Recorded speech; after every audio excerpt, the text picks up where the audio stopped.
and I'll be presenting in my video a running demo of um, three different modules in the project.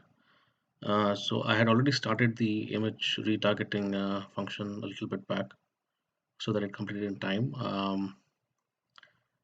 So it's I'm removing 130 rows and 120 columns. As you can see, it's close to be done, and as soon as it's done, yep, and that took about 5 minutes, a little bit more than 5 minutes. And the result is, so this is the figure 7 from our project repository, and this is the retargeted image. What I have done here is I have implemented this to be done in a single pass.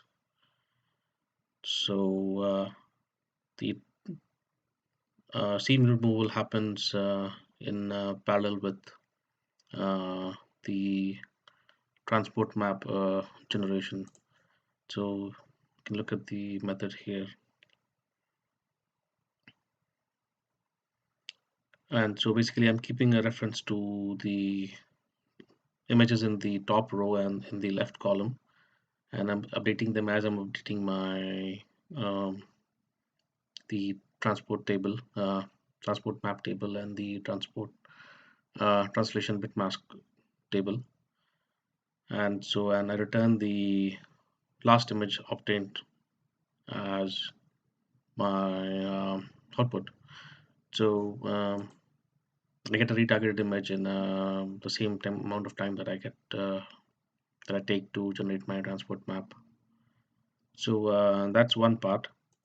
Um, I did run it earlier and then save the transport image, and so this is what it looks like. I understand that it's not similar to what it's in the paper, but this is what I got after following the algorithm in the paper. Next, we'll look at seam removal. So I'm just going to run the functions one by one in the driver method.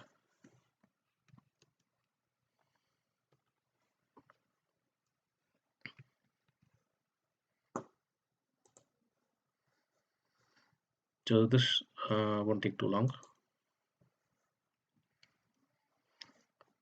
Um,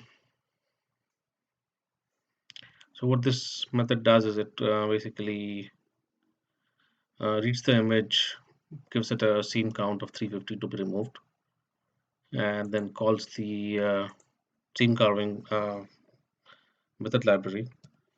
Um, and so to optimize, what I have done is I have abstracted away the cumulative energy map calculation into a separate class, and I'm using number to compile it, and that's giving me almost 10 times the speed as I was getting before when I was not using precompiled energy map calculation. So we have the result for figure 5. So this is the original image, and this is the image that's obtained after removing the seams. Uh, it's There's some information loss in the rocks, um, but overall the image is uh, pretty good. It's close to what the authors have uh, arrived at. And next, we'll just run the seam addition algorithm. And so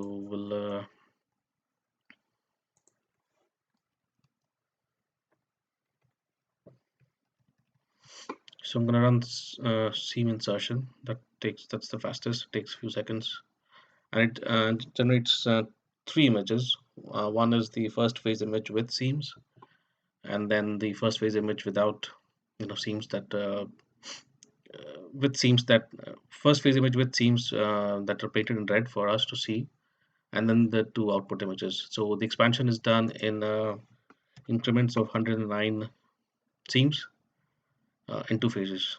So I'm just going to run it.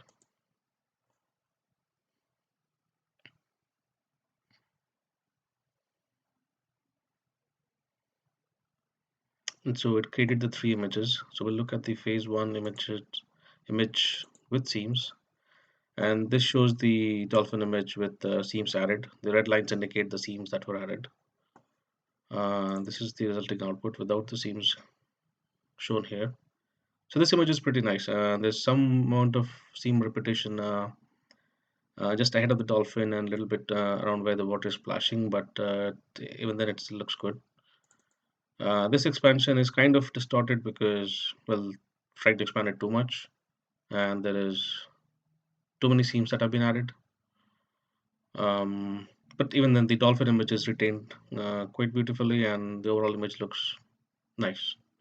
And it's close to what the authors have opted. And this whole thing took 6.75 seconds. Um, okay, so that's it.